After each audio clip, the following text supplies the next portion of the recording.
and subscribe. And don't forget to press the bell icon for new notifications and videos.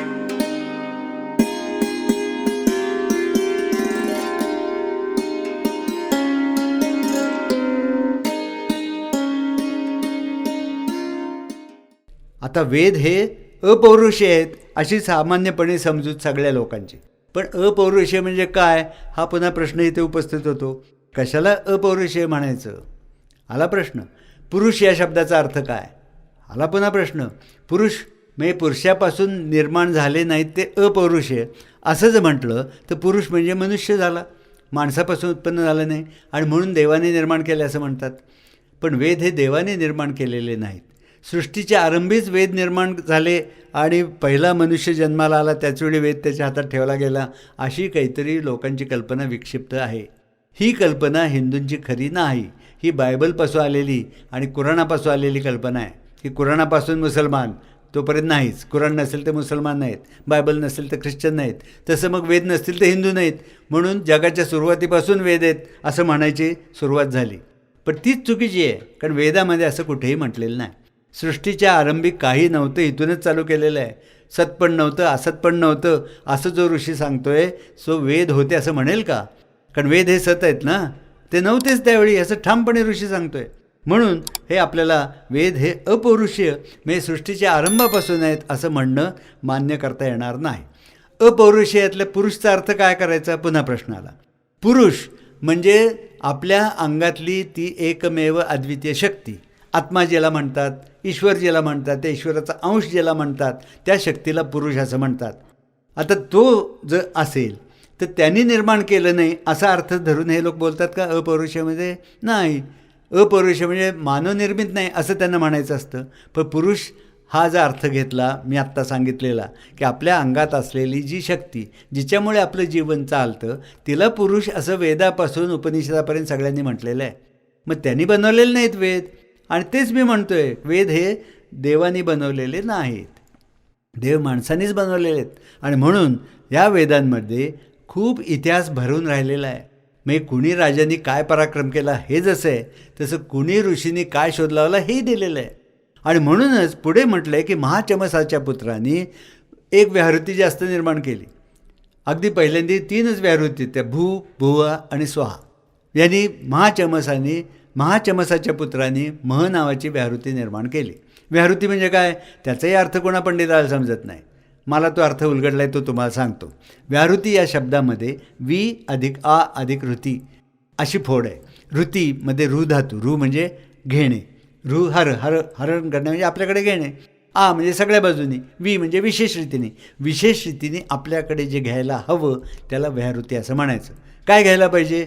भू म्हणजे सगळी पृथ्वी आम्हाला पाहिजे, भुवा म्हणजे पृथ्वीच्या वर जे वातावरण आहे तेही सगळं आम्हाला पाहिजे, आणि स्वहा म्हणजे वातावरणाचा सगळ्यात वरचा जो थर आहे तोही आम्हाला पाहिजे.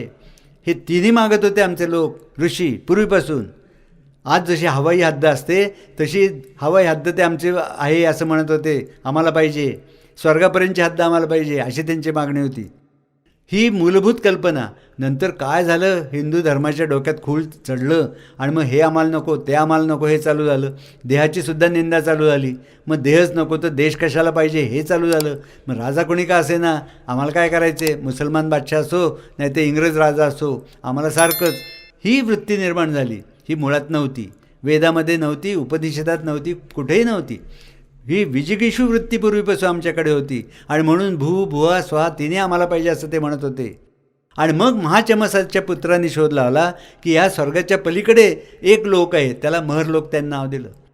म्हणजे आजच्या भाषेत सांगायचं तर ही पृथ्वी म्हणजे भू, वातावरण म्हणजे भुवा, वातावरणाचा सगळ्यात वरचा टप्पा म्हणजे स्वर्ग, त्याला द्युलोक असं वेदांनी म्हटलेलं आहे. द्युतिमान या अर्थाने द्युलोक म्हणजे प्रकाशमान. आजच्या सायन्सने हे मान्य केलं आहे की वातावरणाचा, पृथ्वीवरच्या वातावरणाचा सगळ्यात वरचा टप्पा खरोखरच प्रकाशमान असतो. त्याच्या बाहेर तुम्ही पडलात की अंधार गुडूप असतो, म्हणून त्याला द्युलोक म्हटलेलं आहे.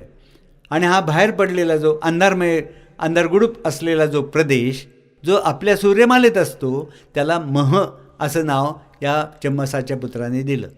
आणि मग पुढे आणखीन भू, भुवा, स्वाहा, महा, जन्हा, तपा, सत्यम इथपर्यंत जाऊन भिडलं. हे सगळं ज्ञान ऋग्वेदातल्या ऋषींना होतं. आणि वातावरणातून म्हणजे स्वर्गातून खाली पाणी येतं आणि पृथ्वीवरच पाणी स्वर्गात जातं हेही त्यांना माहीत होतं. म्हणजे जलचक्र जे आज विज्ञानात शिकवलं जातं, जे पाश्चात्यांनी शोध लावला असं समजलं जातं, हा शोध वेदकालापासून हिंदुस्थानात आहे. पाऊस कुठून येतो हेही आपल्याला हिंदुस्थानातल्या ऋषींना माहीत होतं. म्हणून निऋती ही देवतच दिलेली आहे पाण्याची.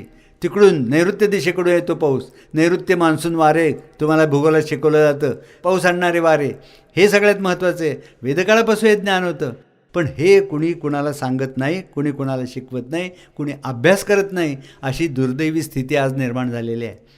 म्हणून ह्या सगळ्या वेदाचं किती सायन्स भरलेलं आहे हे तुम्हाला सांगून पुन्हा विनंती करतो की तुमच्यामध्ये जे कोणी विचारवंत आहेत, जे कोणी शास्त्रज्ञ आहेत, त्यांनी, तुम्ही जर विचारवंत किंवा शास्त्रज्ञ नसाल तर तुमच्या ओळखीत जे कोणी विचारवंत आणि शास्त्रज्ञ असतील त्यांना तुम्ही विनंती करा की वेदातल्या या विज्ञानाचा अभ्यास करा, त्याच्यावर विचार करा, त्याच्यावर संशोधन करा. ते जर केलं तर आपण आजसुद्धा नवीन नवीन शोध लावू शकू. ते जर शोध आपण लावायला लागलो तर या आजच्या या काळामध्ये आपण सगळ्या जगावर पुन्हा एकदा पूर्वीसारखंच राज्य करायला लागू आणि ज्ञानाच्या प्रकाशाने हिंदुस्थान चमकत राहील सगळ्या पृथ्वीवर, अशी आशा व्यक्त करून हे माझं भाषण थांबवतो. नमस्कार. Please like, share and subscribe. And don't forget to press the bell icon for new notifications and videos.